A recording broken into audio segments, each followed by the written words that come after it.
Welcome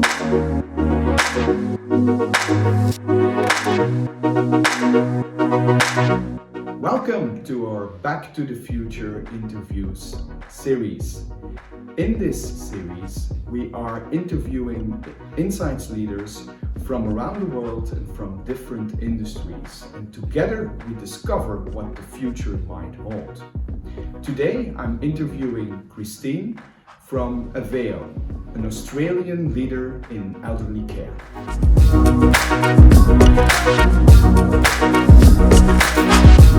We all know that customer centricity is a hot topic. It's a buzzword within a lot of organizations. How is that for your organization? Is it also the talk of the town? Is it something that you live by, customer centricity? Yes, first of all, thanks for having me. Very happy to be here. Absolutely, customer centricity is hot. It is a buzzword in many ways, but we're trying to do more than have it just as a buzzword. We're trying to reshape our organization so that we are truly customer centric, and we have been on that journey for the last, let's say, year and a half.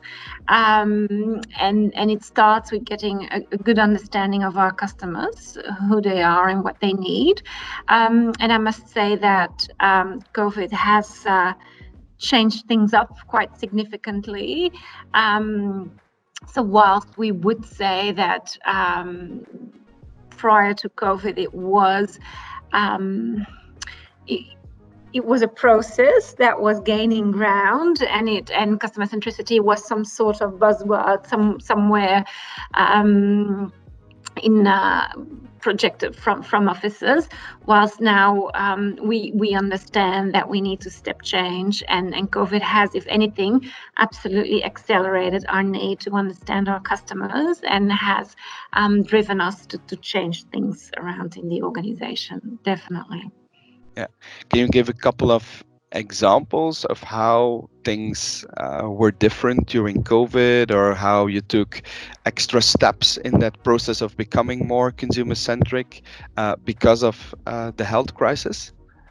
Yeah, definitely. So I presume we all work with very clever people. They have a good understanding of the business, or have the impression that they do. And then all of a sudden, there's the impression that we're flying blind, that you're not really certain what people think, feel, and how they will behave as a consequence of this important crisis. So what we started to do very quickly is have building more agility when we do research. So we had some research projects running, and we very quickly have tagged on a few COVID-specific questions to really be on track with measuring customer sentiment. I would say that from a strategic point of view, we've not changed everything in one go, or we haven't been looking at making strategic changes straight up, but on a tactical level, absolutely. So we know that keeping people safe is a main concern, especially the cohort that we service. So that is important, and we know that people's behavior will change consequently. There's less certainty in terms of health, in terms of well-being, but also financially. So we've looked at what tactical solutions we could offer our customers and what would resonate with people. Very quickly, we've tacked it onto any existing research. Absolutely, yeah, definitely. So you became a little bit more agile, a little closer to the day-to-day reality of your customers. That constant finger on the pulse. Is that something that will stay in the months and years to come? Now that you have seen how beautiful it can be to have that constant connection with customers, is that something that will stay part of the toolbox? No, definitely, and I'm very glad for that. We have also established a more formalized feedback loop with operations and salespeople, and we'll continue to have that on an ongoing level. I must say that customer insights as a function was very anchored into the marketing team, whilst it would absolutely be right to say now that we're a few months into COVID, that customer insights has become a function that impacts the whole of business, be it operations, sales, marketing, even development. So that's absolutely great to see, and that is true customer centricity, right? If you're looking to put your customers front and center of everything that you do, and COVID has allowed us to achieve that.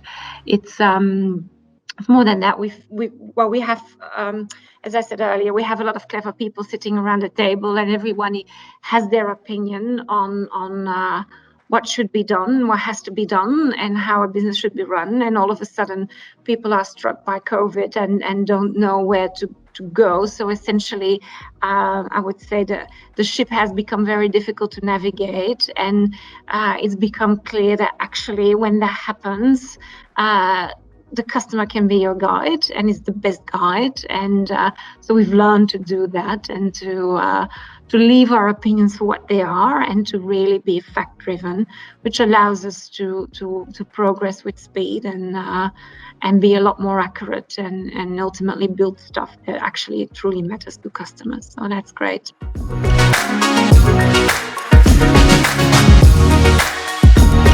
How is that, doing digital research with an older target group? Yeah, there's a lot of preconceptions, which I may say are absolutely wrong. So we had a bit of digital research already, and we've done that with great success. But from an internal perspective, there was always a few questions that were raised. So our customer cohort, whilst being older, absolutely embrace technology, especially for communication.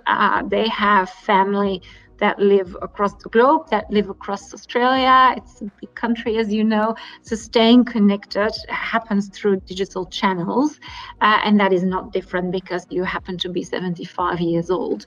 However, our management is quite used to doing their meetings face-to-face, their meetings offline, and thereby had the expectations that our cohort would be limited by digital technology as well.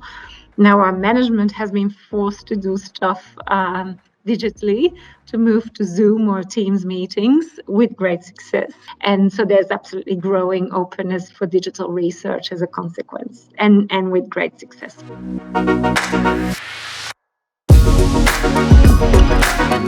How did you experience that, moving online with your workshops after a piece of research? Yeah, it's been an interesting process, and we've learned a lot along the way.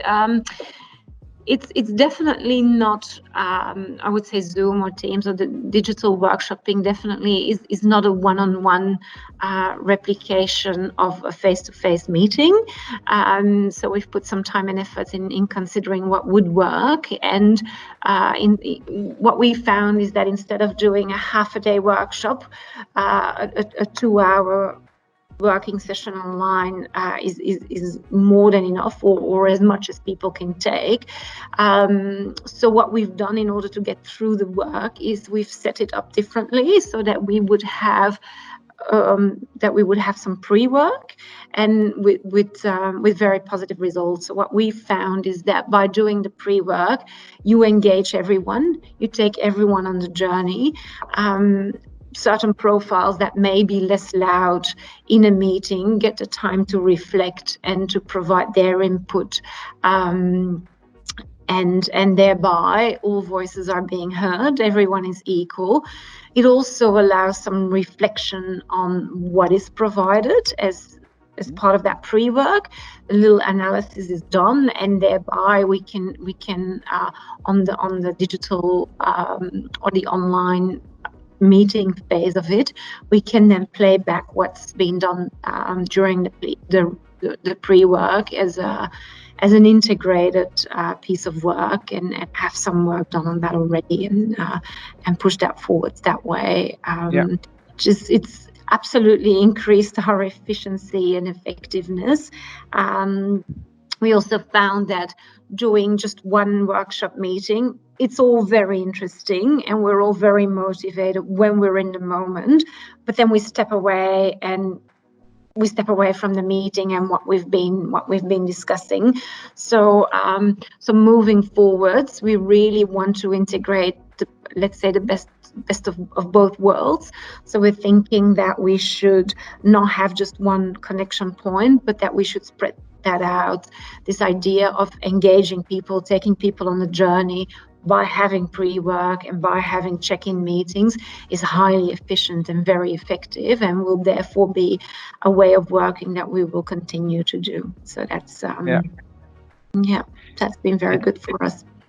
It's interesting to see and fantastic to hear that actually this let's say more negative period, that you took the opportunity actually to take steps into the direction of becoming more customer centric. That process and that journey that you were already on has only accelerated, and that you took 2 or 3 steps in this period instead of just one.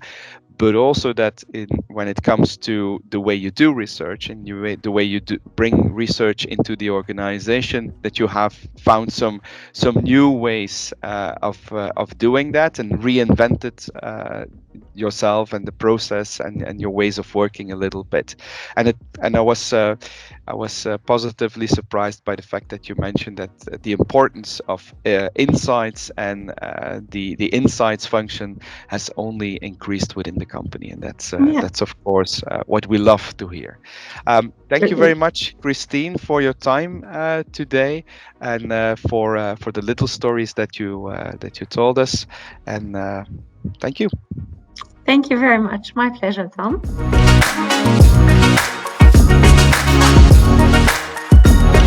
It's clear that COVID-19 has taken customer centricity and agility from being buzzwords to a day-to-day reality.